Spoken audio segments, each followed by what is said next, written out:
There's a group of guys I grew up with in Annapolis. None of us had it easy. Some had trouble in school. Others had trouble with the cops.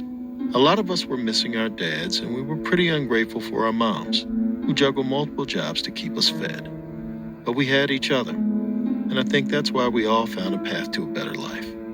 Every few years, we'd meet up back at home at a nice restaurant to drink, joke, and show off pictures of our kids. What we don't talk about is the other guys we knew who didn't make it.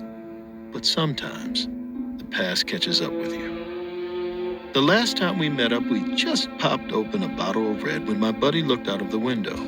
He went pale and asked, "Is that Simon?" A disheveled man shuffled on the street trying to chat up strangers. Once I saw his yearning eyes, I knew it was him. Simon was like a kid brother to us, a 15-year-old kid brother nobody wanted.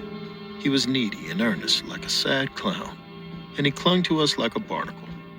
We tolerated him, but hell, even if we'd bullied him, he'd probably thank us for the attention. Simon's dad always had a get-rich-quick scheme and never had a job. Simon's mom was working on a nursing degree, but her real passion was being in a bad mood 24/7.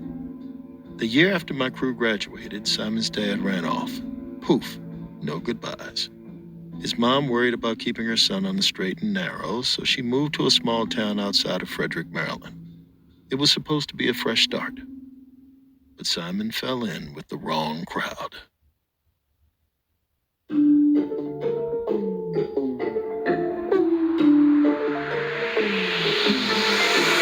You're listening to Run Fool. I'm Rodney Barnes. This is episode 19, The Snallygaster Gang.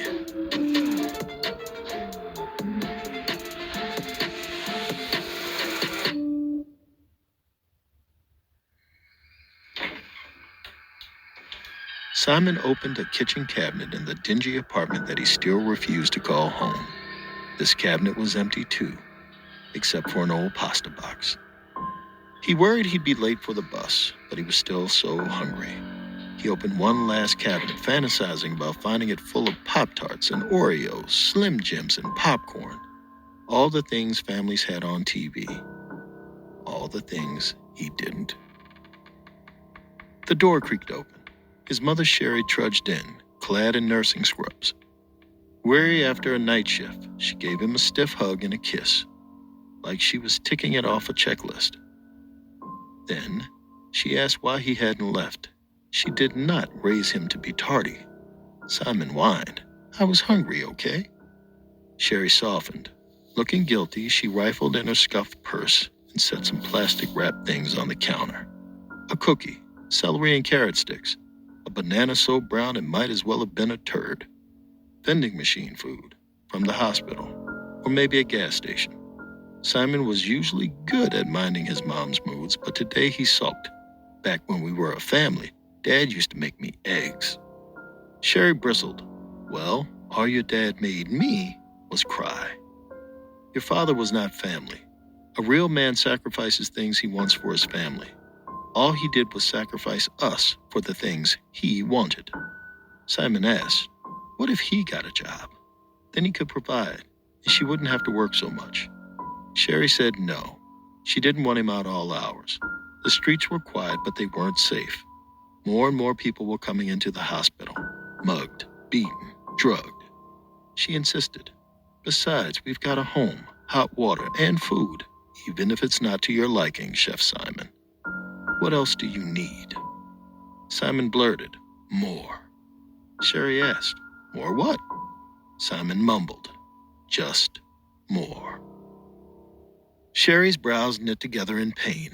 Simon grabbed his bag and ran out. He didn't want her to see his cheeks turn red with shame. Simon sat alone at the back of the bus, cleaning his glasses. He'd stopped trying to talk to other kids since they always recoiled, like they could smell the stink of loserdom on him. He perked up when the bus pulled over at a stop, on the edge of the woods. He wondered, would they show up today? On cue, 3 older kids emerged from the trees and sauntered on. Ray, Eddie, and Bill. Eddie and Bill were in garish get-ups, a mashup of hip-hop and hair metal, like they'd raided a department store blindfolded. Ray was cloaked in a studded leather jacket. eyes hidden behind red wayfarers. People told wild stories about them. They tied up their foster parents for a week just for fun. They were dealers. They got suspended for having a four-way with the school nurse. They were devil worshippers who lived in the woods and sacrificed baby rabbits to Satan. Scary stuff. But Simon admired them because they moved like a pack. Powerful, confident, and connected. And though they were cruel to those around them, they were oddly tender with each other. Right now, the driver was yelling at Eddie, calling him a disgrace because his shirt had a topless lady on it. You could tell it hurt Eddie, so Ray loomed over the driver and said, "Have a heart. That's the only photo he's got left of his dead mom." The driver looked bewildered. Ray put an arm around Eddie and led him down the aisle, while Bill told him the shirt was cool. Simon smiled as he watched them, but it faded when they walked up to him. Ray jerked his head like, "Move." Simon knew he should, but something told him not to. Instead, he grinned and pointed at the bench. Plenty of room for all of us. Kids turned to gawk. Eddie and Bill leaned in to grab him, but Ray stopped them. He took off his sunglasses to look at Simon, amused, like a lion toying with a mouse. Then he sat, and his goons followed. Simon had to remind himself to breathe. Ray reached in his jacket and pulled out a cherry red Walkman, a tape player for those of you who weren't around back then. He slipped his headphones on, and Simon asked, "What you listening to?" Ray glared and said, "The Bible on tape." Simon figured he was joking, so he laughed. He didn't want to lose momentum, so he asked how much the Walkman cost. Ray gave him a withering stare. "I don't know. I stole it." Simon nodded. "Cool." Ray grunted, then jiggled the headphone jack. He said the dumb thing wasn't worth it. Half the time he couldn't hear. Simon said the jack socket looked loose. He put his hand out, nodding at Ray to give him the Walkman. Ray looked surprised, but grateful. He wouldn't be if he knew Simon was making up the diagnosis to keep him talking. Simon took the Walkman and furrowed his brow, hoping to look like a helpful geek. Then the bus flew over a bump. The Walkman flew out of Simon's hand, landed on the floor, and cracked. His heart raced as Ray spoke, ice cold. "You're gonna replace that." Simon babbled. He was sorry, but he didn't get an allowance, and he'd spent his birthday money on comic books. Ray grabbed his arm, squeezed hard, and grinned. "Then I guess you're gonna have to steal one." That night, Simon crept through the radio shack at the mall, sweating buckets in his bulky sweater. He wanted to run home, but Ray, Eddie, and Bill were waiting by the fountain outside. Simon eyed a display of Walkman in vibrant colors, then looked around.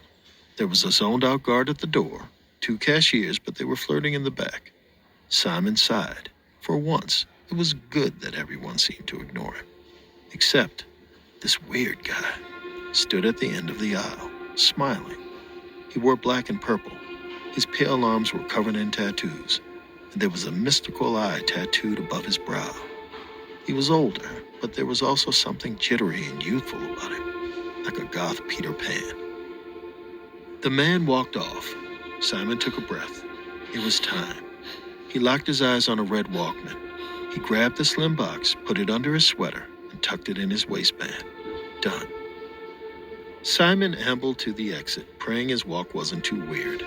He moved past the guard, who smiled. Ever eager for kindness, Simon waved at him, and the Walkman fell out. The guard stood. Outside, Simon saw Ray and his goons run off.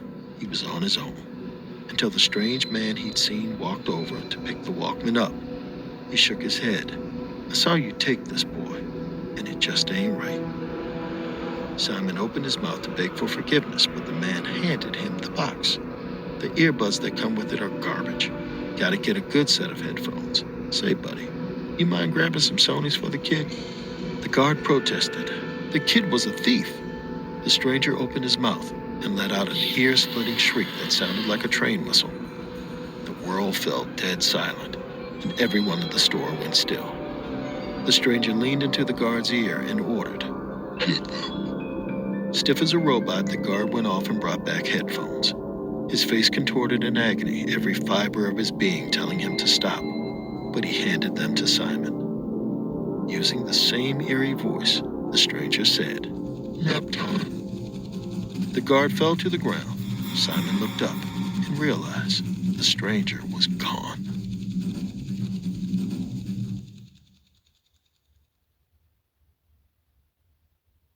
Okay, it's time to commit. 2024 is the year for prioritizing yourself. Begin your new smile journey with Bite, and you could start seeing results in just 2 to 3 weeks.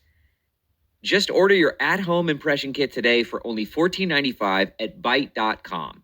Bite clear liners are doctor-directed and delivered to your door. Treatment costs thousands less than braces, plus they offer financing options, accept eligible insurance, and you could pay with your HSA, FSA. Get 80% off your impression kit when you use code WONDERY at Byte.com. That's BYTE.com. Start your confidence journey today with Byte. What makes a life a good one? Is it the adventure you have? Or the friends you find along the way? Maybe it's pursuing your passion while striving to protect, defend, and save what you believe in every single day. So what makes a life a good one? In the Coast Guard, we think it's all of the above and more. But you'll have to find out for yourself. Visit gocoastguard.com to learn more.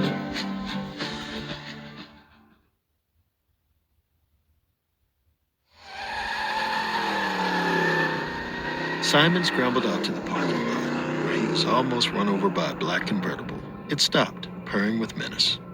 Simon saw that the stranger was at the wheel, with Ray beside him and Eddie and Bill in the back. He cried, "Wait!" He ran to hand the stolen Walkman to Ray, who looked surprised. Then he thanked the stranger and asked his name. The man grinned. "Call me Geist. Want to go for a ride?" Ray glowered. Clearly, he didn't want Simon to come, but Simon smiled. "Yup." Geist's car sped along winding roads on the outskirts of town. He joyfully sang along to a Motown song blasting from his car's tape deck. Simon sat in front, squeezed between Geist and a pissed-off Ray. This was the most thrilling night of his life, and he had a feeling it was just the beginning. He yelped when Ray lunged across him to turn down the music. Geist chuckled. "You're such a moody Judy. Relax, Ray. How about a beer run?" Eddie and Bill whooped. Ray shrugged. Geist looked to Simon. The kid's voice cracked as he said he didn't have any money. Geist cackled. "Me neither, buddy." Geist swerved into an empty liquor store parking lot. It was closing time. A lone employee swept up inside. Eddie and Bill jumped out. Geist looked at Ray, then nodded to the glove box. Ray opened the glove box. Simon worried he'd pull out a gun, but he retrieved an old piece of cloth. It looked like a hood or an executioner's cowl. Ray's hand trembled, and he whispered, "Not yet." Geist's eyes narrowed. "Fine. Beer will fill me. For now."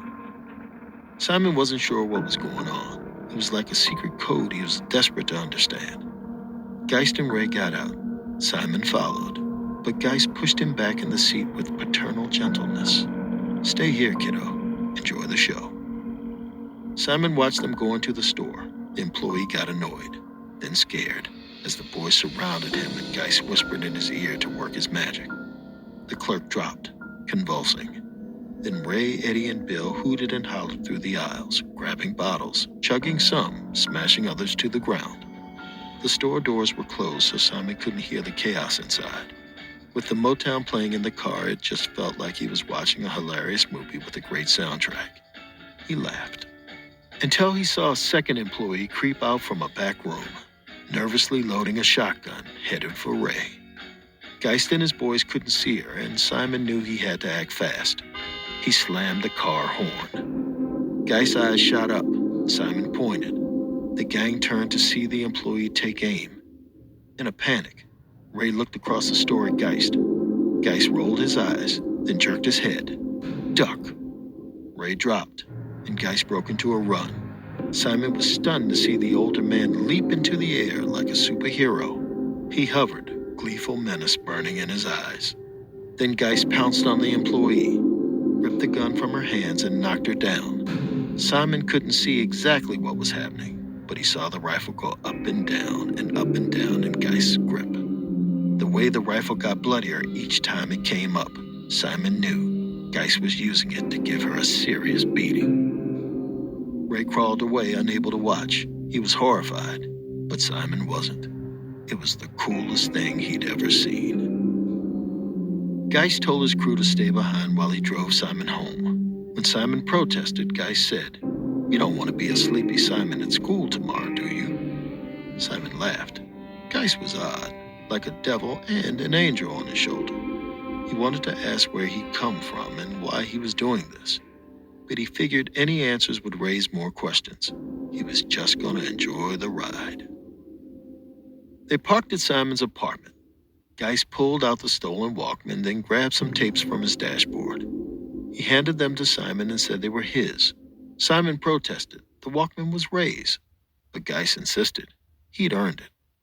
Simon felt a rush of warmth and asked if he could ride with them again. Geist shrugged, a twinkle in his eye. "I guess that depends on what the boys think." Simon barely slept, but he didn't feel tired in the morning. He felt pumped. With Geist's tunes blasting on his Walkman, he packed his school bag and went to the living room, where he saw his mom was home, frying up some eggs. Simon cautiously took a seat, while Sherry told him she'd switched her shifts around. She was figuring out how to provide more for him. She was excited, present, motherly, until she clocked the Walkman. "Where'd you get that?" Simon hesitated, then said he'd borrowed it from a friend. Sherry raised an eyebrow, and Simon felt a surge of anger. What, she didn't believe he had friends? Simon stood and said he wasn't hungry. He tried to leave, but Sherry rushed to the door. She looked him in the eyes and said, "Simon, things are going to change soon." Simon couldn't tell if it was a promise or a threat. He didn't care to know, so he pushed past her and walked out. He had friends to meet. Ray, Eddie, and Bill weren't on the bus. They showed up at school after lunch, hungover and irritable, and they didn't say a word to Simon. It was like last night never happened. On the ride home, Simon sat near them and tried not to look pathetic. When the bus stopped by the woods, the guys got up. Simon prayed for them to notice his existence, and his wish came true. Ray turned back, sighed, and cocked his head. "Come on." Simon walked with the guys deep into the woods. Eddie and Bill were cheery, but Ray was withdrawn. Simon realized he still had the Walkman on, so maybe that was pissing Ray off. But putting it away would just draw more attention to it, right? They came to a clearing and Simon saw a weathered cabin. It looked old, like centuries old. Simon asked Ray if Geist lived there. Ray just walked off. Simon followed him to a sudden drop that looked out over a deep pit. Ray was still ignoring him, and Simon couldn't stand the cold shoulder. He blurted, "I'm sorry, okay? I don't know if you're mad or if you just hate me. But here, take this. It's yours." Simon held out the Walkman. Ray stared at Simon, radiating disgust and pity. He looked at the pit, then grunted. Eddie, Bill, grab his arms. Ray's goons ran up, grabbed Simon, and forced him to his knees. Ray reached into his jacket and pulled out the hood that Simon saw in Geist's glove box. Simon panicked. Was this a joke? An initiation? He could handle hazing, but he just had to know. With a pained look, Ray shoved the cowl over Simon's head. The boys began to chant. Deep into the woods. Deep into the woods we went to make a sacred covenant. A brotherhood under the beast, who helps us laugh and play and feast. But when we all get what we need, then the Snallygaster feeds. A shriek echoed in the trees. Simon heard dirt shift in the pit. Then something approached. Something big and hungry. Tentacles slithered across his arms. Talons grazed his chest. He was just about to scream when Ray cried, "Stop!"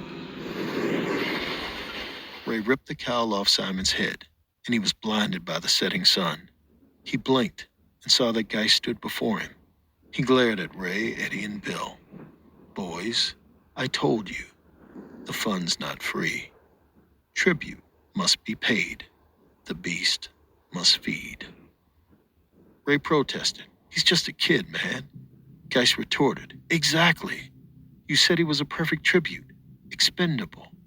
Nobody would notice if he was gone. Simon's heart broke. He was just bait. A sacrificial lamb being toyed with by the pack. He was never going to be part of the family. Unless... Ray was on the verge of tears. Geist, I can't do this. Simon shot up and punched Ray until he toppled. He walked to Geist, drawing himself to his tallest height. Ray can't do it, but I can. If it means I'm in, I'll find you a damn tribute. Ray parked Geist's car across the street from the gas station on the edge of town. Simon sat beside him. He looked at the convenience store. There was one employee, a woman in a dowdy uniform pulling a trash bag out of a bin, totally oblivious.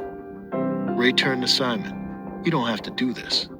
Simon chuckled, trying to show Ray how tough he was, but deep down he was worried. He didn't know how he was going to kidnap a stranger, how he'd keep calm when he heard her screams. He looked over to the Walkman in Ray's lap.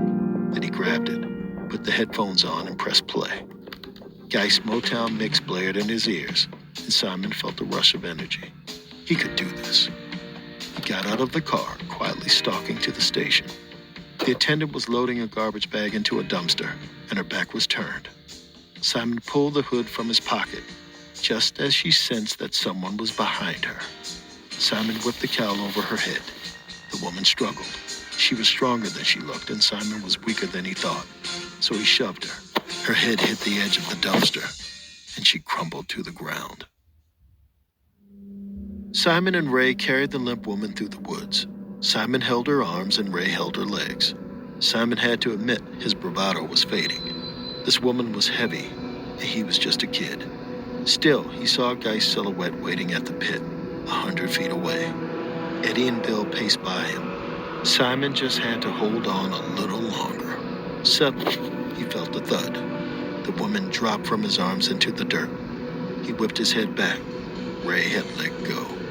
He said he was too winded, but Simon knew better. Ray was sabotaging him. He clenched his jaw and surveyed the terrain. There was a slant leading to the pit, so maybe she'd roll. Simon bent down and pushed the body, but she barely budged. He grunted, then kicked her belly. Now she rolled forward a foot. Okay, this would work. Simon kicked the woman over and over, harder and harder, until she rolled down the dirt path and landed at the edge of the pit. Geist's eyes crinkled with glee. Simon, you are something else. Simon smiled, but then the woman began to stir. He wasn't sure he could handle the reminder that this was a real person he was hurting, so he told Geist to get on with it. Whatever ritual they were doing, let it be done. Geist shook his head. No cowards in this family. Be a man. Take off her hood and take stock of what you're doing. Simon took a deep breath. Then he leaned down and ripped off his tribute's hood. His mother stared back at him. Sherry pleaded. Simon, what the hell is going on? Who are these people? Simon panicked. I don't understand. You're a nurse. Sherry sobbed. She was. But she'd moved to day shift so she could pick up a side gig at the gas station. She'd let her anger about Simon's dad create a rift between them. She resented having to provide for him. But when she felt him pull away, she realized if Simon needed more, then she'd work her ass off to give him that. She begged, please, Simon, just take me home. A strange hope crept into Simon's heart. Could you really forgive me? Sherry nodded. I can, baby. I will. I promise. But Simon saw the fear and disgust in her eyes and knew she'd never forgive him. Their bond had been frayed, and now he'd broken it. So he pushed his mother into the pit. He heard her tumble and scream and looked to Geist for reassurance. Geist opened his mouth and his terrifying screech rang out. Scales and fur sprouted across his flesh. His forehead tattoo of an eye pulsed until his skin split and a real eye bulged out of his forehead. His mouth transformed into a sharp silver beak. He doubled in size, then tripled. Wings erupted from his back as he rose up into the air. His arms and legs split, becoming a mess of talons and tentacles. There wasn't a beast in the pit that Geist worshipped.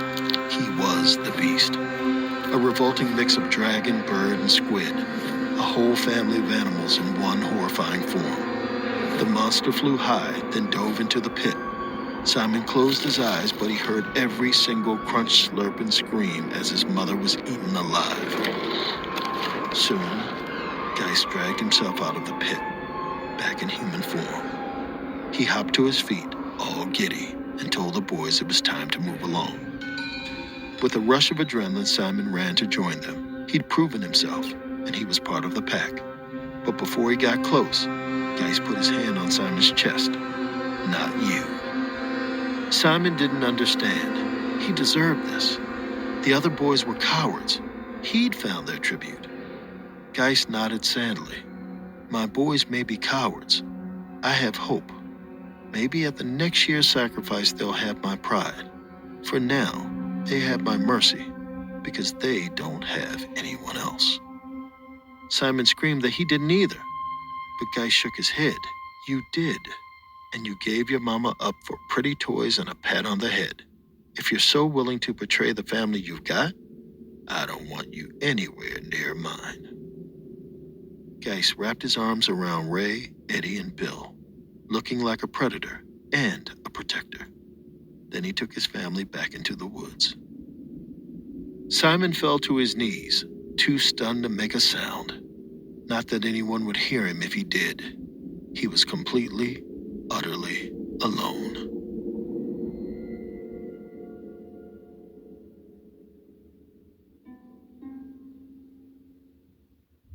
They say Simon begged the police to arrest him for killing his mom, only they couldn't find any evidence that he had.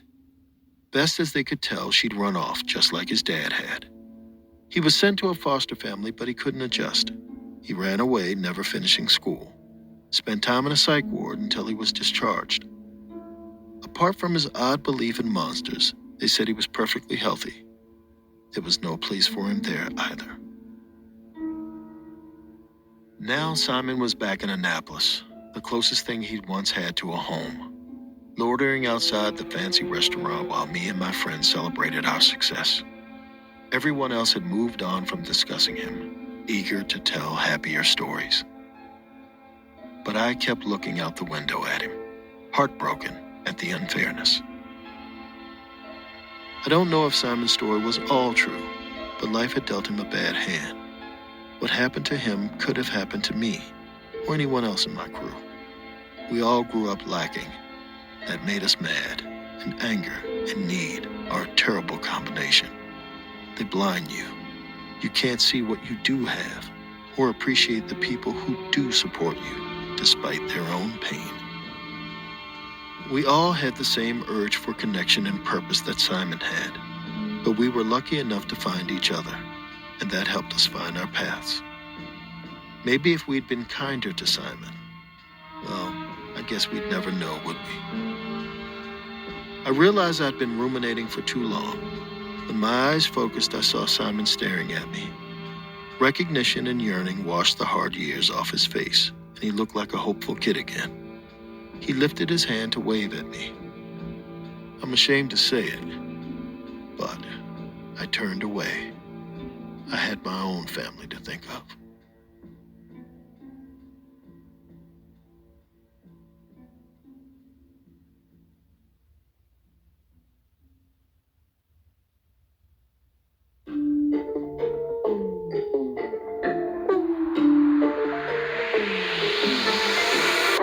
Run Fool is a production of Ballen Studios, Campside Media, and At Will Media. It is hosted and executive produced by me, Rodney Barnes. This episode was written by Amin Osman and produced by Abakar Adan and Lee Mengistu. Editing by Abakar Adan. It was also sound designed and mixed by Kevin Seaman. Creature vocalization by Terry Cashburn and Colette Anderson. And artwork by Jessica Clogston Kiner. Production support by Jeremy Bond and Cole Lacasio. Special thanks to our operations team, Doug Slavin, Ashley Warren, Sabina Mara, and Destiny Dingle. Executive producers at Ballen Studios are Mr. Ballen, Nick Witters, and Zach Little. Executive producers at Will Media are Will Malnati, Rosie Garrett. Executive producers at Campside Media are Matt Scher, Josh Dean, Vanessa Gregoriadis, and Adam Hoff. Thanks for listening, and see you next week.